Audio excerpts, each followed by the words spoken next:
कभी रोना है जीवन सुख दुख का संगम है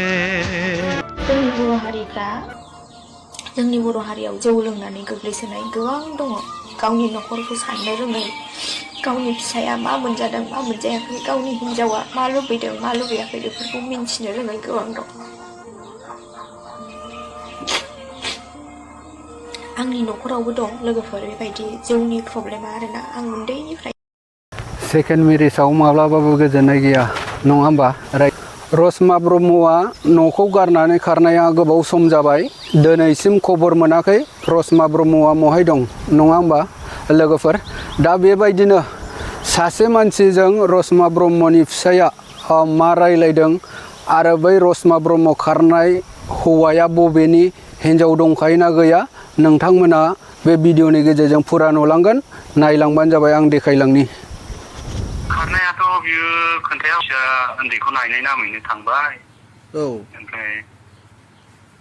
फन खालामहरबाय अबाव दं नोंलाय होननानै आं एसे मिथिबाय बेबायदि जानानै माथो नोङो उमुगावसो थांदों मादों आंनि लोगोआ नुदों होननानै बुंहरनायावनो सुइस अफ ओमफ्राय दा आन्दाजाव माबायदि ओरैनो सोरजोंबा थांदों ना बले हारसिं बहाबा खारना दंहैयो सोरजोंबा थांदोंखौनो होननांसिगोन आरो मानो होनोबा आगोलहायबो आं बे हौवाखौ रायहरखांबाय नों मानो बिदि मालायनि संसार जानाय हिनजावजों मानो रायहरनांगौ मानांगौ होननानै मोजां रायहरखांबायबो आङो ओरैनो बे हौवाया बहानि बे हौवाया रानिखाथा थाइखा जरानि हिनजाव गोनांखा हिनजाव दङ ओमफ्राय गथ'आ क्लास 10 आव फरायनानै दं आरो ना बेना आच्छा ओरैनो मा मावोमोन ना बबेबा कम्पानियाव थायो ना गारि सालायोमोन बियो गारि गुवाहाटियाव औ अला उबेर जायखिया बे मोनसे सालायोमोन आरो ओमफ्राय दा नोङो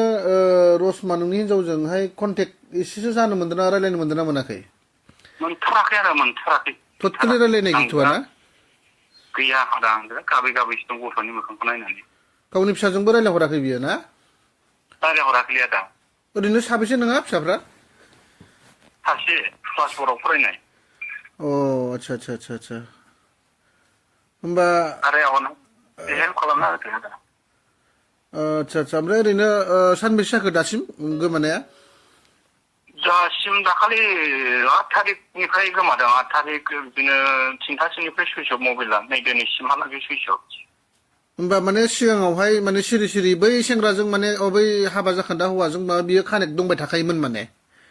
कानेक्ट दंखायोमोन जानांगौ आंबोथ' इसेबां खेल लायाना बाहेरायाव ओंखारो खामानि मावो औ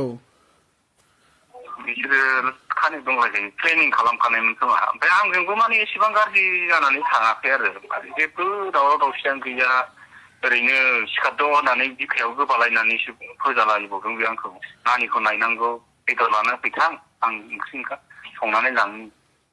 होननानैसो बिखायाव गोबानानै फोजाबावदों बे आंखौ फुङाव नङा दै बे एसे सिगां बावैसोनि सिगां नों जे बुंदोंमोन जे नोङो बै मानसिखौ रायहरदों होनदोंमोन होनबा बै समावहाय नों एसे थाल मोनखाबायमोन नामा बिसोरजों रिलेसन जाबाय होननानै नोंनि हिनजावजों औ थाल मोनखाबायमोन आं बिसोर माने बे लोगो हमनाय मानायफोरखौ भिडिअ नुनानै आङो रायहरनाय जादों आरो ओमफ्राय हिनजावनि बिब'आबो रायहरदों औ बिदिनो नांलायलायनाय जाबाय रायहरदों बिदिबादि आं कन्टेक्टआव थाला दा आं माबानोसै बिदिबालाय होननानै माने बुजाबुजि जालायबाय आरो ओमफ्राय नों सिरि सिरि कन्टेक्ट थाखोमाखोनो माथो आंखौ पात्ता होला आरो